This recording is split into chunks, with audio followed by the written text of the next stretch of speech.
రాష్ట్రంలో పాలకులు మారాలని సిపిఐ దేశవ్యాప్తంగా ఆగస్టు 6వ తేదీ నుంచి 14వ తేదీ వరకు ప్రజా చైతన్య యాత్రని గ్రామ గ్రామాన ఊరు ఊరు గుంపు గుంపుకు యాత్ర వస్తా ఉంది. దీని ముఖ్య ఉద్దేశం గత 12 సంవత్సరాల నరేంద్ర మోడీ నాయకత్వాన్ని ఉన్నటువంటి ఎన్డీఏ ప్రభుత్వం అవలంబిస్తున్నటువంటి రైతాంగ కార్మిక ప్రజా విద్యార్థి యువజన మహిళా వ్యతిరేక విధానాలపై సమర నినాదమే ఈ జన చైతన్య యాత్ర అని ఈ సందర్భంగా మీకు తెలియపరుస్తా ఉన్నాం. ఇవాళ పెరిగినటువంటి ధరలకు హద్దే లేదు. ఆ ధరలను నియంత్రిస్తామన్న నరేంద్ర మోడీ ధరల్ని ఆకాశాన్ని నడుతా ఉంటే వికసిత్ భారత్ అంటా ఉన్నాడు. వికసిత్ భారత్ ఏమిటి? నిత్యావసర వస్తువుల ధరలు పెంచడమా? మా ఎరువుల ధర పెంచడమా? మా డిఏపి ధర పెంచడమా? వంట గ్యాస్ ధర పెంచడమా? పెట్రోల్ డీజిల్ ధరలు పెంచడమా?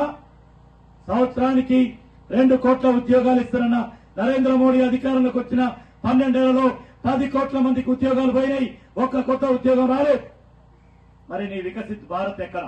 10 కోట్ల మందికి ఉపాధి ఊడగొట్టినందుక కనీస మద్దతు ధర కావాలని, మినిమం సపోర్ట్ ప్రైస్ కావాలని ఈ దేశ రైతాంగం 2 సంవత్సరాల నుంచి కొట్లాడుతా ఉంది. 750 మంది రైతులు పోరాటంలో చనిపోయారు. ఇవాళ మన పత్తికి, మన మొక్కజొన్నకి, మన మిర్చికి, మన వరికి గిట్టుబాటు ధర ఇవ్వకుండా నీ వికసిత్ భారత్ ఎట్లా సాధ్యమైందని ఇవాళ అడుగుతా ఉన్నాం. అందుకనే ఇవాళ రైతు గిట్టుబాటు ధర కావాలి, నిరుద్యోగులకు ఉద్యోగాలు కావాలి. ఇవాళ మందు కట్టలు డిఏపి కావాలన్నా, అమోనియం కావాలన్నా, యూరియా కావాలన్నా ఫోన్లో యాప్ పెట్టుకోవాలి. సాధ్యమైతే 1 ఎకరానికి 5-6 కట్టలు అవుతా ఉంటే 2 కట్టలే ఇస్తా ఉన్నారు. మేము డబ్బులు ఇచ్చి కొనుక్కుంటామన్నా యూరియా సప్లై చేయలేనటువంటి ప్రభుత్వం ఎందుకు ఇలా గద్ద మీద ఉండాలా దిగిపోమని అడుగుతా ఉన్నాం. మా మార్పు అదే. ఇవాళ ఎవరికైనా వికసిత్ భారత్, అభివృద్ధి భారత్ ఎవరికి? ఆదానికి భారత్ ఉపయోగపడింది. నరేంద్ర మోడీ పరిపాలన అంబానీని 1,00,000 కోట్లని 12 లక్షల కోట్లను చేసింది. సామాన్యుడికి, పేదవాడికి, గిరిజనుడికి, ఆదివాసీ, దళితులు, బలహీన వర్గాలు, రైతులకి, కార్మికులకు వికసిత్ భారత్ లేదు.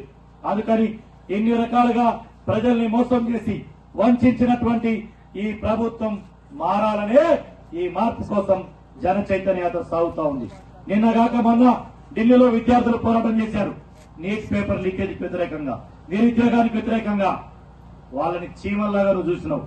కానీ చలి చీమలు ఏకమై బలవంతమైన సర్పాన్ని ఎట్లయితే చంపినాయో ఈ ప్రభుత్వం యొక్క పొగరును, అహంకారాన్ని, నియంతృత్వాన్ని భారతదేశ యువతరం విద్యార్థులు ఢిల్లీ పార్లమెంట్ గదిలో దించారు. అది మనకు స్ఫూర్తి. అందుకే సిపిఐ ఆధ్వర్యంలో దేశవ్యాప్తంగా యాత్ర సాగుతా ఉంది.